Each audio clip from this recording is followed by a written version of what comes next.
Hi అండి. బాగున్నారా? చాలా రోజుల తర్వాత కనిపిస్తున్నాడు కదా! మా అల్లరి కన్నయ్య, మా ఆడపడుచు గారి అబ్బాయి హాలిడేస్‌కైతే వచ్చేసాడు. అయితే ఈరోజు శుక్రవారం కదా అని అమ్మవారి టెంపుల్‌కెళ్దాం నేను, మా హస్బెండు, మా యేషు బాబు మొత్తం అందరం కలిసి అయితే గుడికైతే వచ్చాం. ముందుగా మేము వినాయకుడి గుడికైతే వచ్చామండి. బొలుసులమ్మ గుడి దగ్గర వినాయకుడి గుడి కూడా ఉంటుంది. మా ఈశ్వరు వినాయకుడు చేయి కనిపించగానే వినాయకుడు హైఫై కొట్టడానికి చూపించాడే అనుకుని హైఫై అయితే కొట్టేశాడు. తప్పు అలా కట్టకూడదంటే మరి హ్యాండ్ ఇలా పెట్టాడు, అందుకే హైఫై కొట్టాను అని చెప్పాడు నాతో. ఈరోజు బొలసలమ్మ గుడిలో ఒక విశేషం అయితే ఉందండి. చెప్పాను కదా నిన్నటి వీడియోలో. ఈరోజు కుంభ నివేదన అయితే చేశారు నిన్న.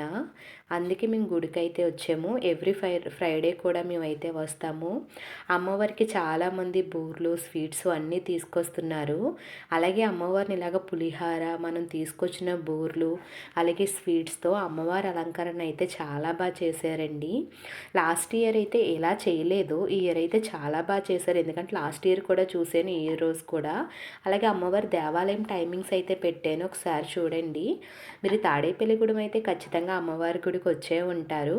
వేరే ఊర్ల నుంచి ఎప్పుడన్నా తాడేపల్లిగూడెం దగ్గరలో ఊర్లు ఉన్నా కూడా ఖచ్చితంగా వచ్చి అమ్మవారి గుడి అయితే మీరు చూడండి.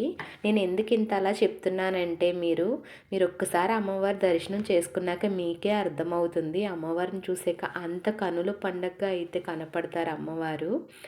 అయితే ఇంకా మేము దర్శనం చేసుకోవడానికి వెళ్ళే ముందు ఇంకా ప్రదక్షిణాలు అయితే చేసేసాము. ఇంకా మా ఈశ్వరు ఎవరికి హైఫై కొడదామా అని చూస్తా తిరుగుతూ ఉన్నాడు. ఇంకా గుడి చుట్టూ నేనైతే ఒక 3 ప్రదక్షిణాలు చేసేసి ఇంకా శుక్రవారం కదా, ఇంటిలో కథ చదవడానికి అయితే అవ్వలేదు. వీళ్ళు ఇంకా రిమైనింగ్ ప్రదక్షిణాలు చేసేసరికి నేనైతే ఇంకా నా కథ అయితే చదివేసుకుని కథాక్షింతలు అయితే వేసేసుకున్నాము. తర్వాత అయితే దర్శనానికి అయితే వెళ్ళామండి. పంతులు గారు మాతో బాగా మాట్లాడతారు. గోత్రనామాలు చదివేసిన తర్వాత మీ మేనల్ని బాగా చూసుకో అమ్మా అనేసి అన్నారు. మా హస్బెండ్ వచ్చేసరికి వాడిని మేము చూసుకోవడం కాదండి, వాడే మమ్మల్ని చూసుకుంటాడు మా అల్లరోడు అనేసి అంటే, చిన్నపిల్లలు అలాగే ఉంటారు కదా అనేసి అయితే చెప్పారు. నేను కూడా నిన్నటి వీడియోలో పెట్టాను కదా, తాడేపల్లిగూడెం చుట్టుపక్కల ప్రాంతాల వాళ్ళు ఎవరన్నా ఉంటే అమ్మవారికి ప్రసాదం స్వీకరించడానికి రండి అని. అదే చెప్తున్నాను ఈ వీడియోలో. అదైతే పోస్ట్ చేయడానికి అయితే అవ్వలేదు. నాకేంటంటే ఆఫీస్కి వెళ్ళడం వల్ల కుదరదు కదా, మార్నింగే వచ్చేసి 7:20 అలా అవుతుంది టైము. ఇంక నేనైతే దర్శనం చేసేసుకున్నాను. ఇంకా నాకు కూడా ఉంటే బాగుండు అనిపించింది. మా ఈశ్వర్ బాబు కూడా మీనత్తా వద్దు ఉండు అనే అన్నాడు. ఇంక ఈయనైతే డబ్బులు ఇచ్చి అందరికైతే వేయించేశారు. ఇంకా రిటర్న్ అయితే అయిపోయే ముందు ఇక్కడ ఏంటంటే చాలా పెద్ద టెంట్లు వేశారు. అయితే నేను వీడియో తీసుకుంటానంటే ఒక అంకుల్ అన్నారు, ఇటు నుంచి దారి ఉంటుందమ్మా, అటు నుంచి వెళ్ళి తీసుకో, ఎవరు ఏమీ అనరు అనేసి అన్నారు. ఇంకా అనడమే ఆలస్యంగా నేనైతే ఇక్కడ వంటలు చేసే దగ్గరికి అయితే ఫోన్ తీసుకుని అయితే వచ్చేసాను. ఇక్కడ ఏమేమి వండుతున్నారా ఏంటి, కనీసం తినను కదా నేను, మధ్యాహ్నం నాకు ఆఫీస్లో ఉంటాను, కనీసం చూస్తే అన్నా బాగుంటుంది కదా ఏమేమి వండుతున్నారని ఒకసారి ఒక లుక్ వేద్దామని అయితే వచ్చేసాను.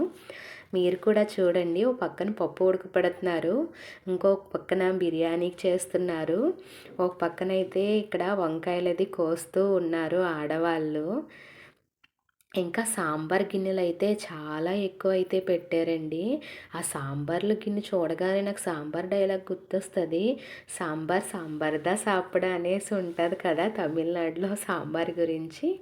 అలాగే ఎందుకో తెలియదు కానీ ఈ భోజనాల్లో పెట్టే సాంబార్కి చాలా టేస్ట్ వస్తుందండి. నాకైతే ఆ తిరుపతిలో పెడతారు కదా సాంబార్ రైసు, అబ్బబ్బా ఎంత బాగుంటుందో అసలు. అయితే ఇక్కడ ఒక ఆడవాళ్ళందరూ కూర్చున్నారు. అబ్బా, వంకాయ అంటే ఎవరికి ఇష్టం ఉండదు. వంకాయని చూడగానే ఆహా ఏమి రుచి అనరా మై మరిచి అనాలనిపిస్తుంది. ఇంకా ఫోటోలు దిగి